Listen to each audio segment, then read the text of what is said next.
Good morning, everybody. Shift your mindset with another episode. Blood decisions are now your problem. Why do I say that? Let's dive into it. Because I was reading the article in the latest Watchtower study.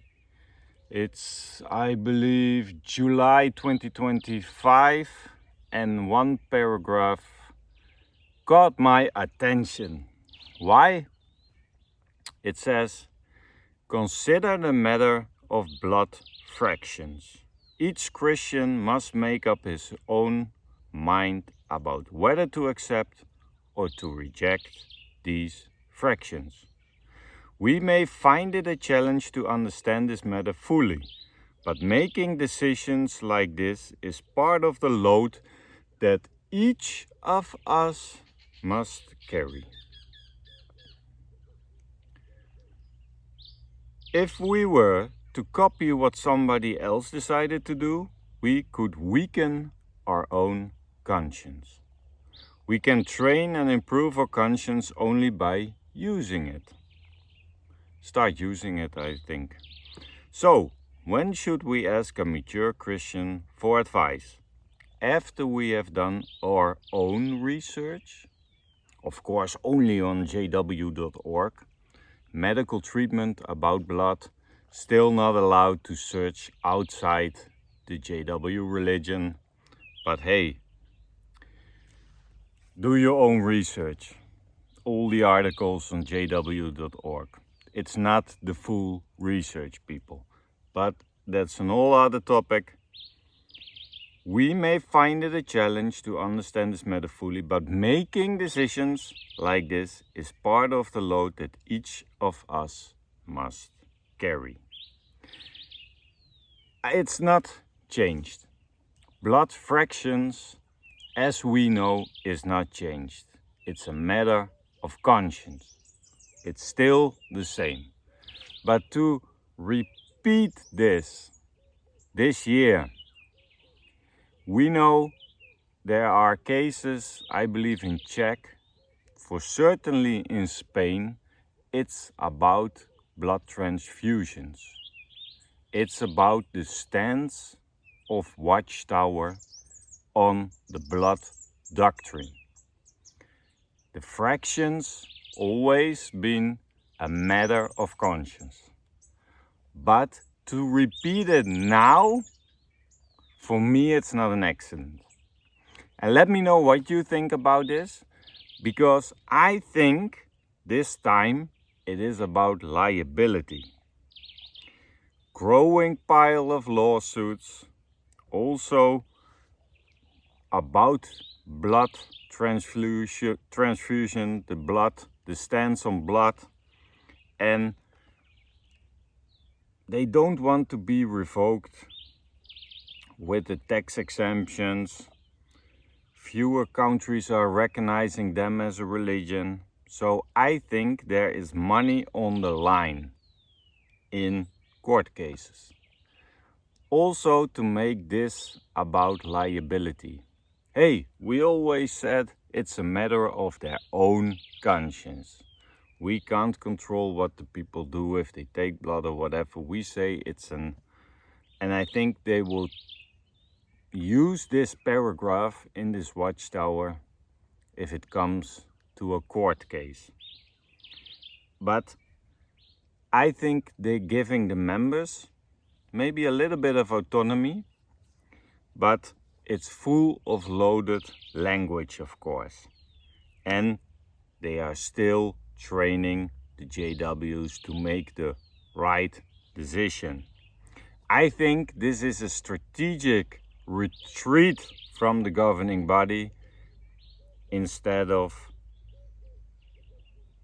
how do you call it?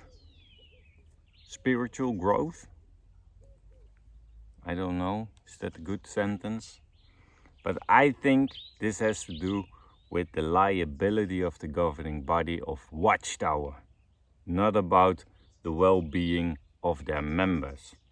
So they haven't changed their core beliefs, because what I said, fractions, is still the same, matter of conscience, but I think they updated the, how do you say it, the optics of it. And now the burden of the risks, the consequences will be squarely on the shoulders of any individual member and not on the governing body anymore. And for me, the blood doctrine is always a weird thing.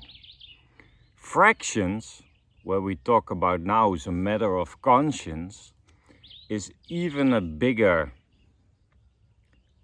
scam for me. Because fractions come from blood.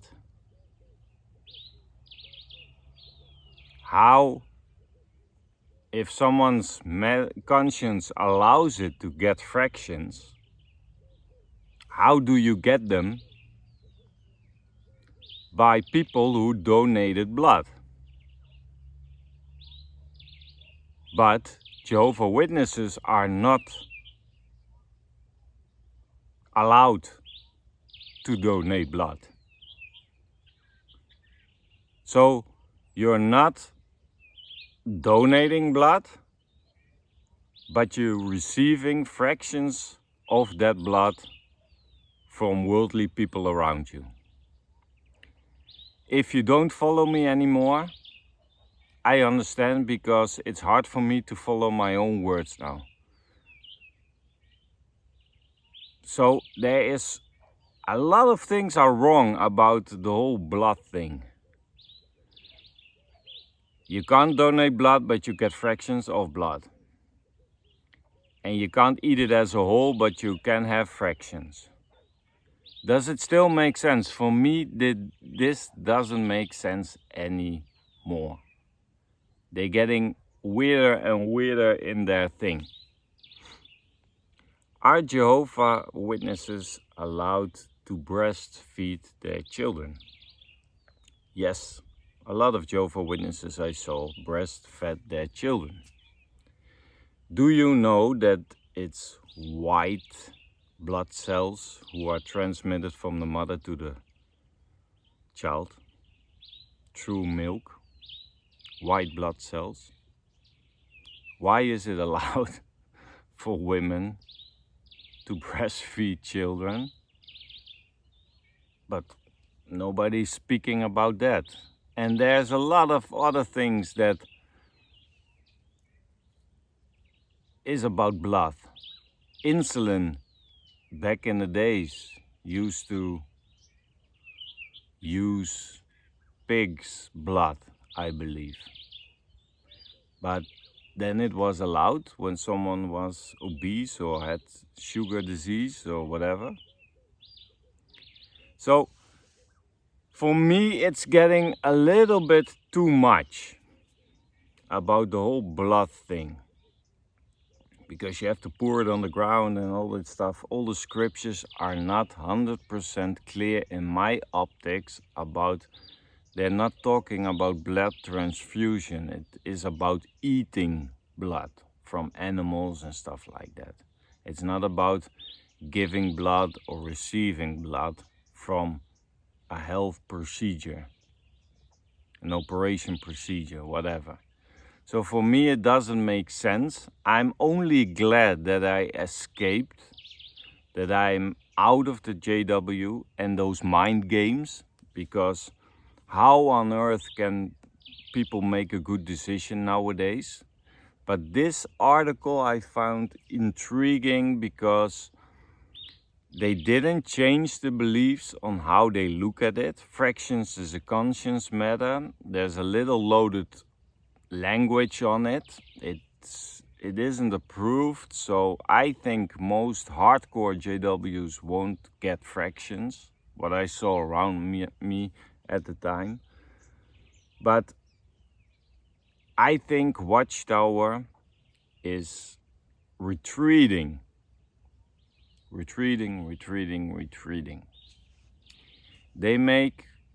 are retreating from the front line.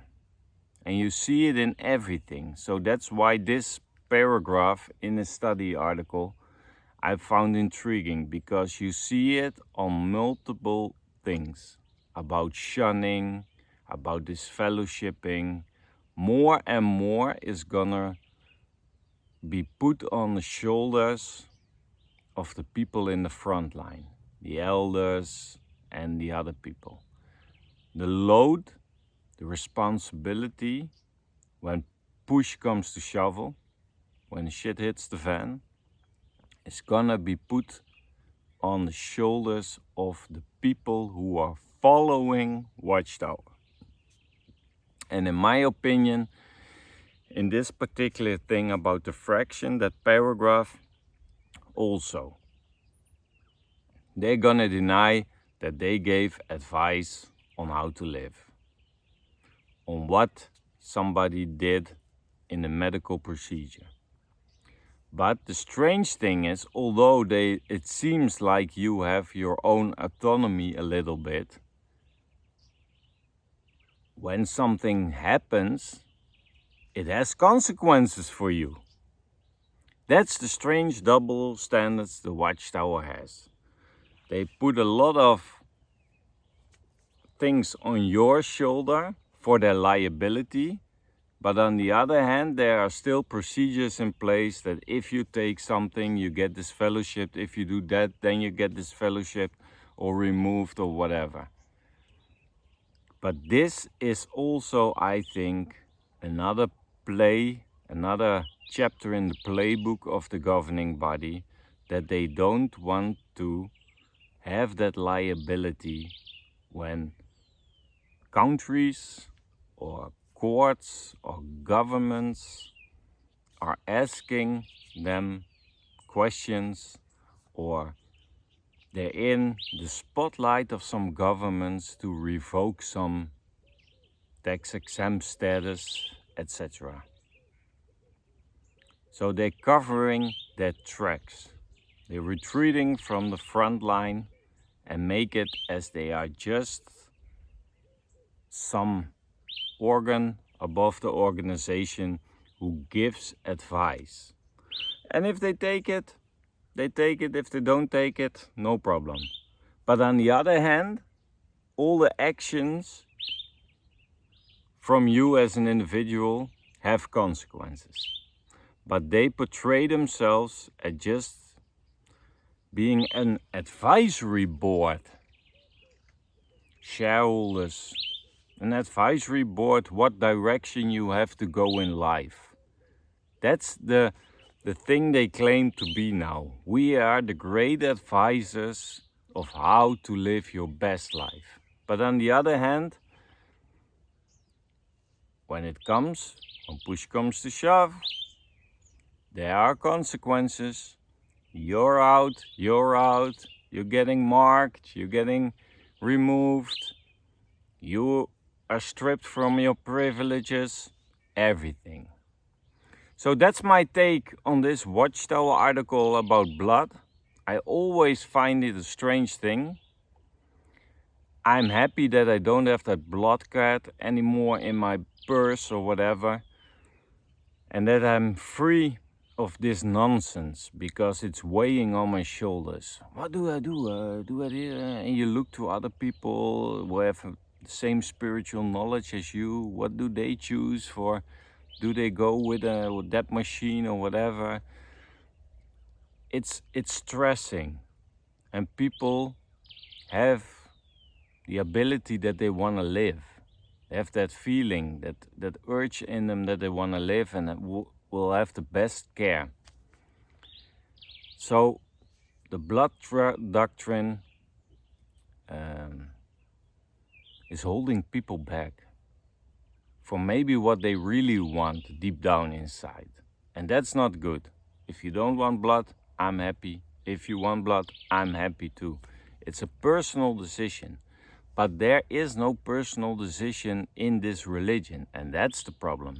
Because you always feel that somebody is watching you, what you choose, and what you choose is connected to what you get in that organization.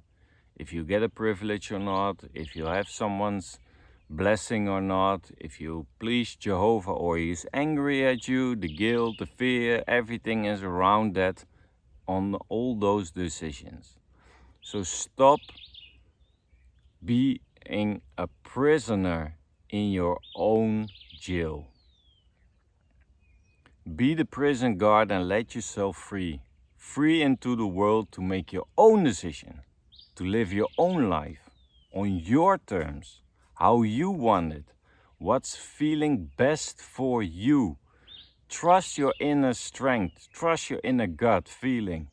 Trust that you are powerful enough and important enough to make your own decisions. Thank you guys for watching. See each other on the next episode.